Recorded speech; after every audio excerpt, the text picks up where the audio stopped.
नमस्कार।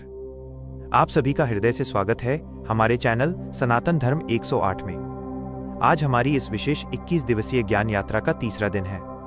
पिछले 2 दिनों में हमने ब्रह्म मुहूर्त की महिमा और आयुर्वेद के मूलभूत सिद्धांतों को समझा। आज हम उस विषय पर बहुत गहराई से चर्चा करने जा रहे हैं जिसके बिना मानव जीवन की कल्पना भी संभव नहीं है। वो विषय है अन्न और भोजन का दिव्य विज्ञान।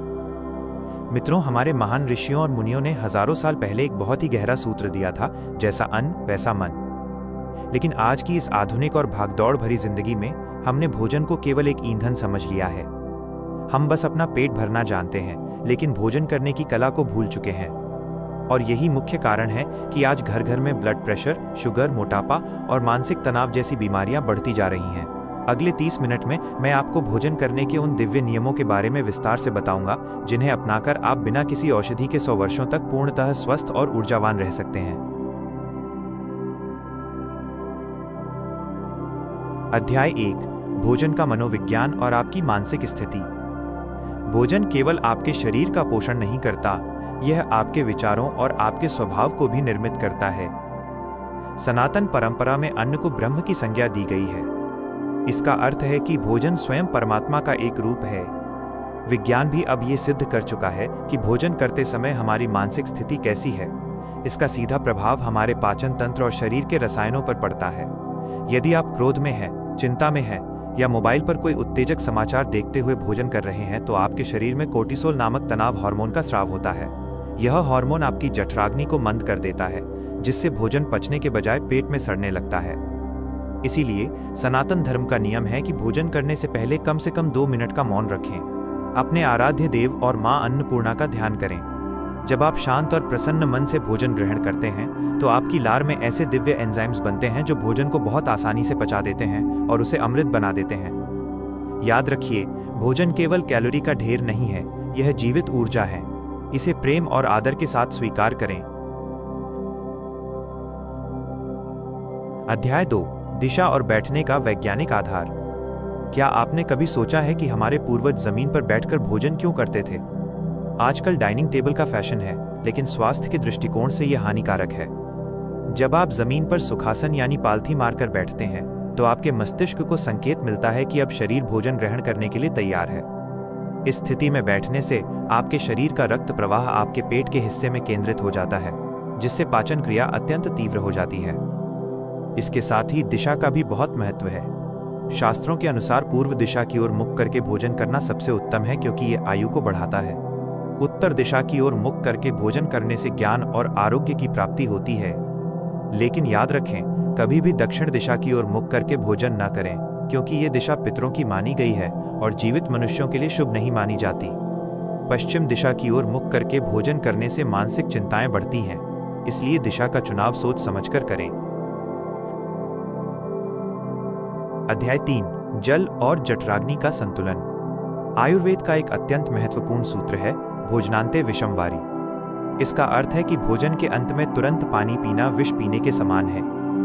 इसे एक सरल उदाहरण से समझें। आपके पेट में भोजन को पचाने के लिए एक अग्नि प्रज्वलित होती है, जिसे जठराग्नि कहते हैं। जैसे ही आप भोजन के तुरंत बाद पानी पीते हैं, वह अग्नि बुझ जाती है। जब अग्नि बुझ जाती है तो भोजन पचता नहीं है, बल्कि पेट में पड़ा पड़ा गैस और एसिडिटी पैदा करता है। यही वो जड़ है जहां से गठिया, यूरिक एसिड और कोलेस्ट्रॉल जैसी 80 गंभीर बीमारियां शुरू होती हैं। नियम यह है कि भोजन करने से 40 मिनट पहले पानी पिएं और भोजन करने के कम से कम 1 घंटे बाद ही पानी का सेवन करें। यदि भोजन के बीच में बहुत आवश्यकता हो तो केवल 1 या 2 घूंट गुनगुना पानी ही पिएं। ठंडा पानी तो कभी भी नहीं पीना चाहिए, क्योंकि ये पाचन शक्ति को पूरी तरह नष्ट कर देता है।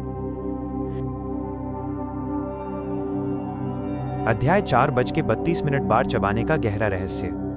हमारे बुजुर्ग हमेशा कहते थे कि दांतों का काम आंतों से मत करवाओ। इसका अर्थ है कि भोजन को इतना चबाएं कि वो मुंह में ही तरल बन जाए।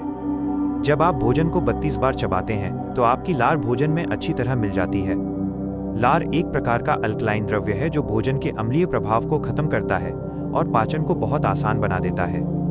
जो लोग जल्दी जल्दी भोजन निगल जाते हैं, वे अक्सर मोटापे और पेट की समस्याओं से घिरे रहते हैं। धीरे धीरे चबाकर खाने से शरीर को तृप्ति का संकेत जल्दी मिलता है, जिससे आप ओवर ईटिंग यानी जरूरत से ज्यादा खाने से बच जाते हैं। इससे वजन भी नियंत्रित रहता है और चेहरे पर चमक भी बनी रहती है। अध्याय 5 ऋतुचर्या और भोजन का समय। हमारा शरीर प्रकृति और सूर्य के साथ जुड़ा हुआ है। जब दोपहर में सूर्य अपने पूरे तेज पर होता है, तब हमारी पाचन शक्ति यानी जठराग्नि भी सबसे प्रबल होती है। इसीलिए दिन का सबसे भारी भोजन दोपहर 12 से 2 बजे के बीच कर लेना चाहिए। जैसे जैसे सूर्य ढलता है, हमारी पाचन शक्ति भी कम होने लगती है। इसीलिए रात का भोजन सूर्यास्त के आसपास कर लेना चाहिए। रात का भोजन हमेशा हल्का होना चाहिए, ताकि सोते समय आपके शरीर को भोजन पचाने के लिए संघर्ष न करना पड़े, बल्कि वह शरीर की मरम्मत का काम कर सके। साथ ही मौसम के अनुसार भोजन चुनें। जो फल और सब्जियां जिस मौसम में आती हैं, प्रकृति ने उन्हें उसी समय के लिए बनाया है। बिना मौसम वाली सब्जियां खाना बंद करें।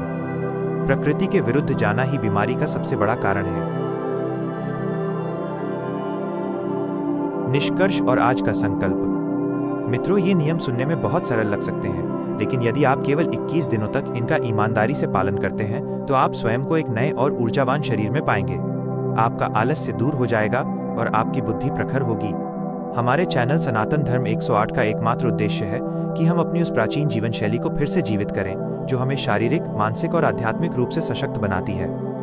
आज का आपका संकल्प ये है कि आज से आप भोजन करते समय मोबाइल या टीवी का उपयोग नहीं करेंगे और पूरे ध्यान के साथ भोजन ग्रहण करेंगे। कल दिवस 4 में हम एक और अद्भुत विषय पर चर्चा करेंगे, पंच तत्वों द्वारा शरीर की शुद्धि। यदि आपको ये जानकारी उपयोगी लगी हो, तो इस वीडियो को अपने प्रियजनों के साथ साझा करें। स्वस्थ रहें, सुखी रहें। जय श्री कृष्ण। धन्यवाद।